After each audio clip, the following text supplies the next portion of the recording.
Hello and welcome to the Highlight Webcast, where you get a glimpse on the trends that shape and change the process industries.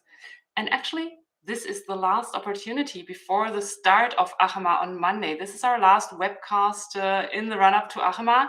And starting from Monday, the 22nd of August, you have the chance to see everything we've been talking about and much more. The technological solutions. You can discuss with your peers and experts from all over the world what is going on in the process industries, what are the challenges, what are the solutions. So be prepared. There's a lot to see and to experience. You can also join us today in our live webcast if you have any questions beforehand or any comments on our topic, questions to our guest today. Just go to Slido. This is sli.do. Enter the hashtag ACHEMA Highlight. Ask your questions and I will pass them on to our speaker today. Now, if you have been following our webcasts, you know that one of the biggest issues right now is hydrogen. We've been talking about the generation of hydrogen, the transport and storage, the use of hydrogen, the overall challenges it brings for many, many industries, even beyond the process industry. What is so special about the hydrogen transformation? Well, in contrast to some of the technological and economic concepts that have been discussed over recent years, the hydrogen transformation is not only a matter of public funding or really big public awareness.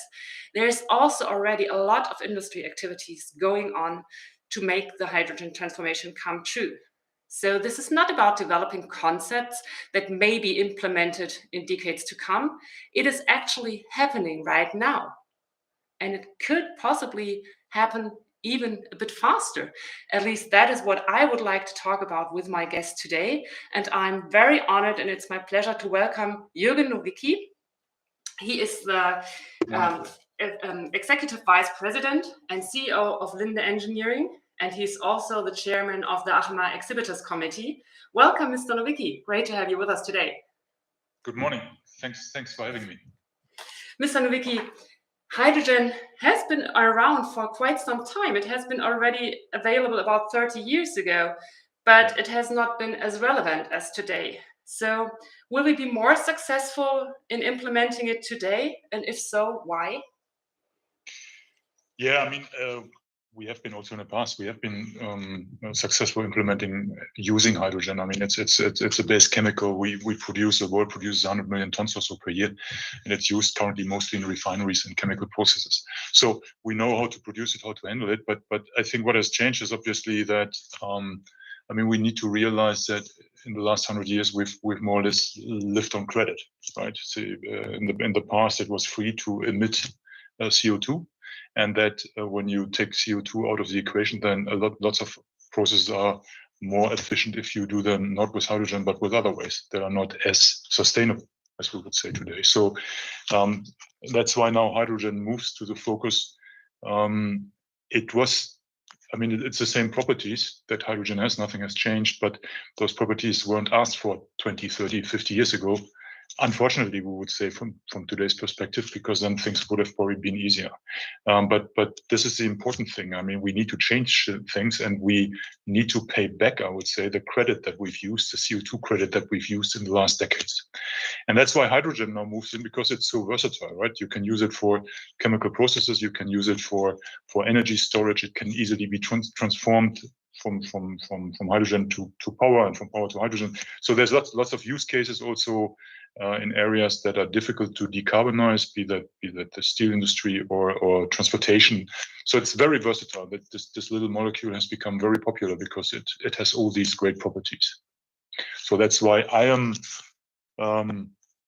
neither surprised nor pessimistic. Actually, I'm absolutely optimistic that hydrogen will play a huge role going forward. Yeah. The question is, how far will that come? I mean, this is a slow development. My guess is it will become exponential at one point. And that point will be when the platform gets so hot for the world that everybody realizes we need to do more. Because currently, I think we are not doing enough in terms of climate change. And hydrogen will be a major building block in that sustainability strategy. From a technological point of view, where are the current bottlenecks for the implementation of the hydrogen economy? I would say the way in our economy, the biggest bottleneck is always money. And then the second one would be time. I mean, technology-wise, we do produce hydrogen. Currently, it's mostly gray. 99% is gray. We could have a very quick, let's say, fix by moving from gray to blue, meaning we capture the CO2 and somehow store it. That is technically possible and could be done fairly quickly, but it does require money. And then the next step would be that we produce green hydrogen, and the technology is there, I would say, but it's currently small scale. We are talking about small electrolyzers, 1, 2, 5, 20, 100 megawatts. But what we need is more in the gigawatt area, and that's I think so. That upscaling process will take some time, and we'll have to go through that phase. But the bigger holdup, or at least as big as the holdup, is that there's just not enough renewable energy, and it wouldn't make any sense to produce hydrogen via electrolysis with the current energy mix that we have, for example, in Germany, because then it becomes very inefficient and actually very dirty hydrogen. Yeah. So is there a technology holdup? No, I wouldn't say. I would say no. There will be developments that do take some time, but I think there's lots of focus on it. So that's not holding us back. It's to a large extent it's money. I mean, let's face it. I think the sustainable business cases are currently not very good. Okay, it's very difficult to make money. So if you're in a business for profit, which are most of the players in the industry, the business case is the holdup, and that's why we only see very small investments in this area. When we talk about a 20, 30, 50 megawatt electrolyzer, that is compared to a commercial hydrogen plant, that is actually very, very small. Yeah. So, but from the climate aspect, technology-wise, no holdup, no problem. It will take a little bit of time, but we're all accelerating, and I would say we're ready. Yeah. Okay. It's a little bit more the money issue that I see. Yeah, it's the money and it's the energy generation, because some people say, well, from a climate aspect, it only makes sense if we are using green hydrogen. So should we wait until we have enough green hydrogen and then move on? Yeah, that is, in my opinion, one of the most frustrating points in the discussion. If you want to convert something, you need to start somewhere. Let's say in the steel industry. Okay, I think the steel industry can contribute a lot to CO2 emission savings when they convert to hydrogen. But if they now wait until there is enough green hydrogen available, that means in the interim they will continue to do their old process with lots of CO2 emissions. So, in my opinion, the much better way would be to provide the hydrogen, hopefully not all gray, but maybe gray and blue, because that we could provide in sufficient quantities quick enough, and then the industry could start. Because the process doesn't care whether that hydrogen molecule is now green or blue or gray or whatever. Yeah. So here I think we need to become more pragmatic. We shouldn't reduce our options because of some, I would say, intellectual issues. Yeah. At the end, I think all hydrogen will be green, and there will be lots of green hydrogen. But let's face it, it will take a while to build up that infrastructure. Yeah. And if we don't want to lose time, and I don't think we have time, we should move quicker and not care so much about the color of the hydrogen. Just make sure that the path forward is green. Yeah, as green as possible, I would say. And if I look at it, I think it will be from gray to blue to green. Yeah. But this hen-egg problem is really that's a big issue. I mean that we're losing time unnecessarily. That's very frustrating for many, not just in the industry. Yeah, that's another question, because sometimes, I mean, everybody is talking about hydrogen, and if you listen to the discussions going on, the impression is that everyone seems to be eager to actually convert. On the other hand, as you said, it's a bit of a chicken egg problem, because users say, well, first we need more supply. Suppliers say, well, we need buyers for our hydrogen. Yeah. So who has to move, and in what direction? Yeah, I think all involved players have to move. I think politics, in terms of finding quickly pragmatic solutions, and maybe also overcoming some ideological hurdles, especially when it comes to, let's say, carbon capture. We should just look at what's the most pragmatic solution to get us to back to the past of net zero and 1.5 degrees. Yeah, and when you look at the studies, be that International Energy Agency or others, they all show a path, and that's not purely green. It does have temporary solutions, whether it's with natural gas, with LNG, with blue hydrogen, with many other things. And I think that pragmatic path we should all go on and overcome our ideological hurdles or thinking. And in the industry, I think that is also a very difficult one. We need to be a little bit more brave. I mean, we need to be clear that blue hydrogen will be more expensive than gray, and green will be more expensive than blue, at least for the time being. And we need to deal with that. As long as everybody is trying to make a maximum amount of profit, that's the other thing that's holding us back. Because as I said, the business cases don't look so good. And my fear is that the politicians are very helpful at the moment with lots of subsidies, but no matter how many it will not be enough. I mean, this is let's face it, this will all make us a little bit poorer in terms of profits, in terms of cost. This will be an inflation driver, and I think we have to live with that. If we wait for this to become profitable, I think we'll talk about this 20 years from now. Still not having achieved much. And that is my view. I think we have to probably say goodbye to lots of good things that we had in the past. But I always explain it with a credit, that loan we have to pay back from the past. I mean, we lived off this, and now it's payback time, and that means we need to afford more than we had before. It's unfortunate, and nobody really wants to do the first step. I can say it myself, I'm also in a business for profit. It's very difficult to say, okay, let's step in there and we probably lose money. I mean, that is not our classical business proposal, and you will not get much applause from your shareholders and your management committees and supervisory boards when you say that, So I think that, and I don't currently see a good solution, but it's really a big challenge for the whole society all across. Yeah, I think the picture of the loan is really something that gets through, hopefully. We have the first questions coming in. I would like to remind our audience, if you have any questions, go to Slido, use the hashtag #Highlight, and write your question down, and I will read it out as I will do right now. Mr. Nowicki, can you say something about the global perspective of the hydrogen economy? How big is the topic in other regions? Yeah, it's picking up speed all over the world.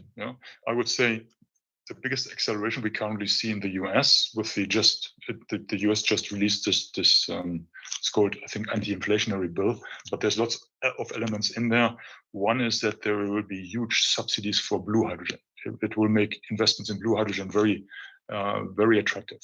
So here we do expect very large projects, especially converting existing hydrogen plants from gray to blue. That is picking up a lot of speed. And then when you look in the US, they are leading in many areas. For example, when it comes to transportation, there's lots of activity in California with green hydrogen and blue hydrogen and other things. When I look to Asia, I think it's interesting to, for example, Korea. Korea is very pragmatic. I think they are they want to, especially when it comes to mobility, they want to do a lot with hydrogen. They don't care about the color right now. They build the infrastructure first, and they say, I don't care about the color. It's gray now, it will be blue and green later, and they move on. In Europe, I mean, there's also lots of things going on in Europe. As I said, in most cases, the smaller ones are being realized that don't take so much money, but the bigger ones are in the making. Nevertheless, there's still this hurdle to overcome. Who's going to pay for all this? And currently, my experience as a company that is selling green solutions and blue solutions, when it comes to now let's go to the cash register, the enthusiasm goes away a lot, because as I said, nobody's really willing to lose money on these things. And then everybody's looking in a different direction. I'm saying, me as a plant supplier, I can't take all the risks, and I need to make a little bit of money in our business. It's tiny anyway. We don't make many profits. The investor says, my shareholders want something, and that's always the same thing.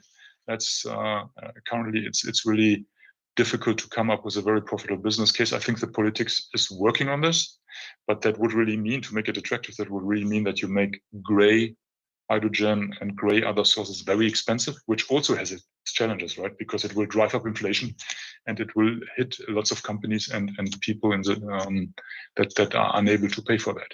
So that's the challenge, very difficult to resolve. But there's activities all over the world, yeah, from Asia, China, US, Canada, South America, everywhere. Yeah, and everybody comes from a different perspective. I think a lot of countries like in South America, for example, or also Australia or North Africa, they see that as a future income source to provide maybe hydrogen or just sustainable energy. Others, of course, like in Germany, we are concerned about our industrial infrastructure. We need to preserve that, so we need a reliable source of energy. So there's different motivations, but lots of activities everywhere. And my projection would be it will take off exponentially, go flat, low first, but at one point in time we'll overcome these hurdles that I mentioned, and then it will go like this.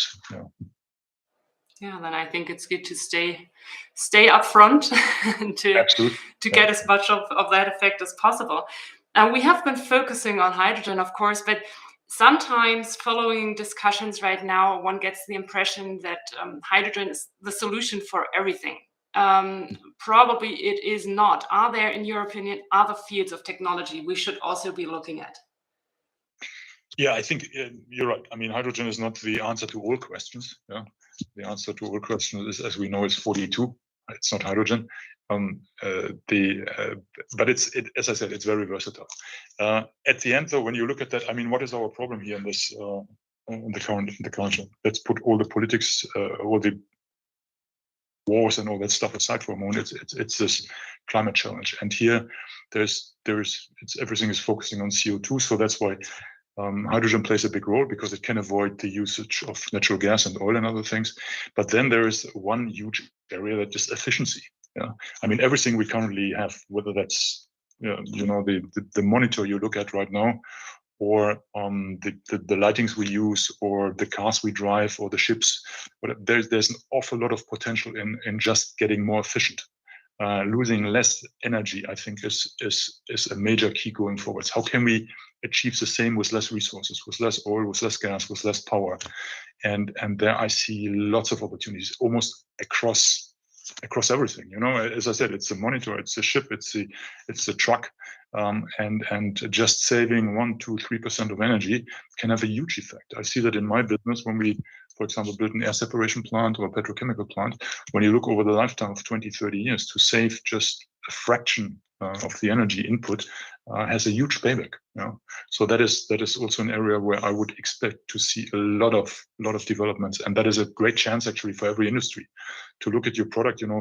Normally you differentiate over quality and yield and all these things, and energy will play a much bigger role going forward. I mean, that would be a major driver of investment decisions. How efficient is the product that you have? How energy efficient? So that is one area that we are focusing on when it comes to other things other than hydrogen. Yeah, I think that's a big topic which has maybe been overlooked a little bit over recent years, and now is really back on the agenda. Now, next week we will welcome you at ACHEMA. What are you looking forward to most at ACHEMA after 3.5 years of waiting actually now? Yeah, what I'm looking forward most is obviously what you have in the tagline, right? Back to life is what we use for ACHEMA, and this is really back to life. I think I'm really looking forward to meet friends and colleagues and look around and just have a chat. There's many that we haven't seen, especially when you look internationally. So currently the world is opening up a little bit, and that's why I think ACHEMA fits perfectly in this, because we don't really know what's 3 months from now. But I think next week we'll all be fine. So I'm really looking forward to this physical exchange that we will have, see somebody, a real person, not just a little picture on a screen. So that would be fantastic. And then when you look at the topics, of course, there's a lot to learn at ACHEMA. Also for me personally, we just talked about this huge challenge around sustainability, hydrogen, and other things. So I'm very excited to talk to suppliers, competitors, other interested parties, to see what their way forward is, what their innovations are, because we will see huge innovations. And I mean, despite the fact that I'm a little bit pessimistic on how we can achieve all these things, overcome the business case and all these things. But when you look at that, there's huge chances also for the industry, for the German industry, for everybody, in the process industry to really participate in this revolution. It is a revolution. It's not coming overnight like the classical revolution. It's more coming over years. But if you're positioned right, you have the right product to offer, there's huge opportunities now. So that's what I'm looking forward to see where all the other guys are, in terms of innovations, products, plans, visions. Will be very exciting. Yeah, I think so too. And I think along with all the challenges we are facing, there's also a lot of openness for change right now. And this is an opportunity as well. And I have to correct myself, it's more than 4 years since the last ACHEMA. So even more to see, because there's been a lot of time to develop things, to have ideas and to discuss them next week. So and ACHEMA will be a catalyst, I think, to drive change. Nevertheless, we know from change management that we all have to handle every day that change is difficult, and people need. I mean, they have quite some gravity to stay where they are, because that's a comfort zone. But I think ACHEMA will also help to provide solutions to get out of the comfort zone, be ready for this change, jump off the platform which starts to burn in the purest sense of the word, and take this on. So I'm really looking forward to it. It will be a great event. I'm absolutely sure.